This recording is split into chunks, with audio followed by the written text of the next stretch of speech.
Hey guys, welcome back to my channel, Sasha Annamercy's Diary. In today's video, oh my god, I think I should whip out my glasses for this. Wait a moment. Right. In today's video, I'll be bringing you guys a very technical, scientific type of video. Well, I'm joking, okay.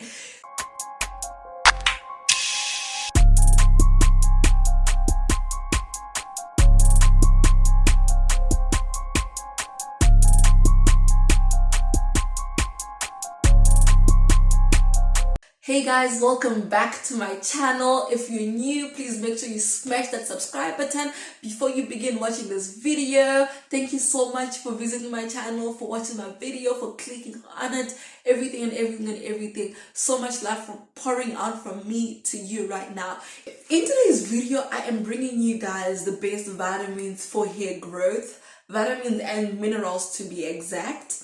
And as usual, I have with me my notes down here, so if I take a break and look down, I'm just trying to remember what I want to say to you guys. Okay, right, it's going to be a little bit technical, however I think you guys can keep up. I was going to give you a video on the best carrier oils for your hair, and then I realized that most of these carrier oils they're only good because of the minerals and vitamins that they contain.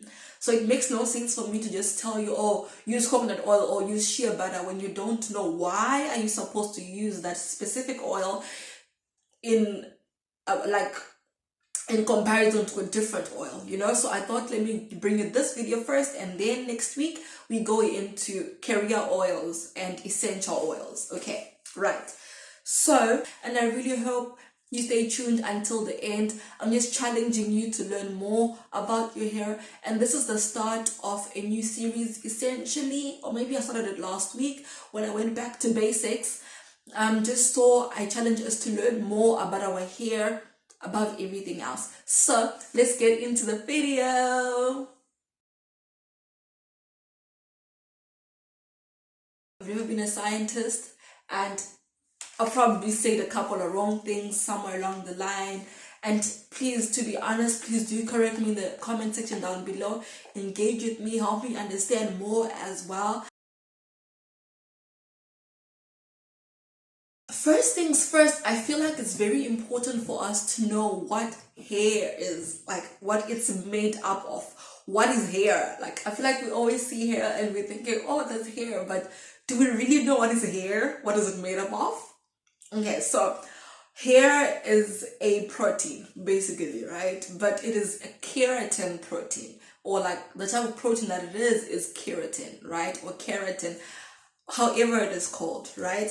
Firstly, hair is made of keratin, and as you follow the hair down, it has a hair follicle, which is what anchors the hair into your scalp, right? So right at the bottom, what we call our roots, at the bottom of the roots, there is a hair follicle which anchors the hair into the scalp, right? And if you follow it down, I'll try and find a picture on Google that shows you like how a hair is, okay? And then if you follow the hair further down, we get the hair bulb. I feel so weird explaining all of this to you guys, but it's very important that you know all of this first before I start talking about vitamins and minerals. Okay, right. And then right at the bottom of the hair bulb, you then connects your hair, whatever, the hair strand or the whole thing, into your blood vessels, which then connects to blood cells, obviously, etc. Now, the main reason why I wanted to explain this is so that you understand why vitamins and minerals are important, even though most of their connection are to blood cells and to the hair follicle. They all essentially pump all of the good stuff into your hair, right? So basically, the hair bulb for me, I think, would be the most important thing, because that's what connects your hair into the blood cells, which provide you with the necessary vitamins and everything. Although obviously the hair follicle on top of your scalp is also essential for everything that you're providing from the top of your head to your scalp, right? And then your hair bulb is what's important for the inside of your body to your hair scalp. right? And the whole magic happens together. I don't know if that makes sense. That was a mouthful. The first, I think, most important thing, or maybe the first two most important things, would be protein and keratin, right? Because our hair is protein and that protein is keratin. So it is most important to have both of those. And if you've watched my video on hair porosity, then you know whether your hair is high in protein or low in protein, depending on whether it's high porosity or low porosity and everything like that. So then you know whether you want to add protein to your hair or not. But whether you are low or high porosity, you need to have at least one protein treatment every month, just so that you help restore good protein to your hair. Because sometimes we might think we're having a balanced diet, but then the diet is not balanced enough, and that means you're not getting enough protein going to your hair at the end of the day, right? Because the rest of your body also needs protein for muscle development, etc., etc., etc. Right. I think the next thing that I would probably want to link to this is biotin, right? Biotin is one of the B vitamins. There's a lot of B vitamins. I think there's like 12 or 17 B vitamins, and biotin is B vitamin number 7, right? And biotin is important because it is a glucose, right? Now, this glucose helps break down fats and carbohydrates into amino acids, right? Now, what are amino acids?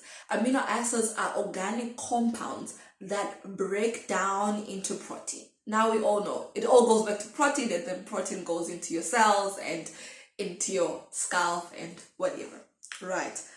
So, but this is what was confusing me when I was doing all this research. Amino acids break down into organic compound that then combine to form protein, right? And apparently, protein, when it is digested and broken down, the remaining particles or compounds, I don't know if that's the right way to put it, also form into amino acids. So I'm like, it's like it goes around in circles. Amino acids are protein and protein is amino acid, essentially.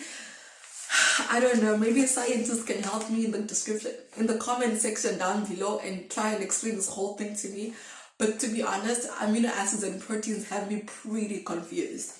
However, I think I've tried to provide you with the best way I understood it, or the best way to put it, I guess.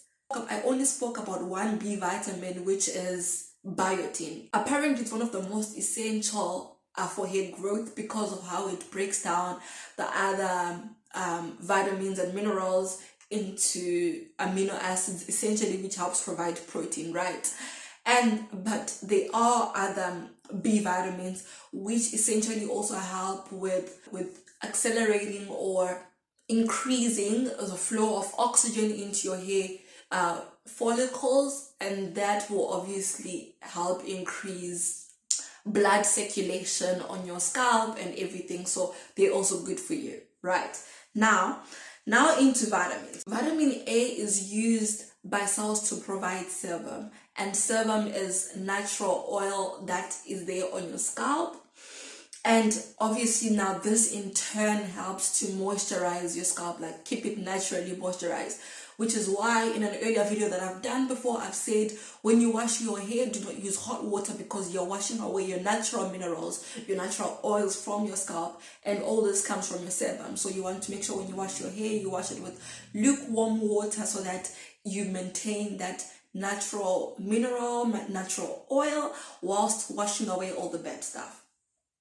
I hope you're keeping track with me right now, because this is all seeming like a mouthful even to me. Okay, then the next vitamin that we have, I'm just going to go in order. We have the B vitamins, but I've already spoken about the B vitamins. So then we have vitamin C. Vitamin C helps the body produce and create collagen, which is also apparently a protein which the body needs not only for your hair, but for your muscle, nails, and skin even, right? And this helps also repair damaged tissue, and obviously helping repair damaged tissue will lead to healthier hair, I guess. But I'm not sure where this damaged tissue is. Is it in the hair shaft? Is it an output? But anyway, yeah, it helps repair damaged tissue, okay? The next that we have is vitamin D.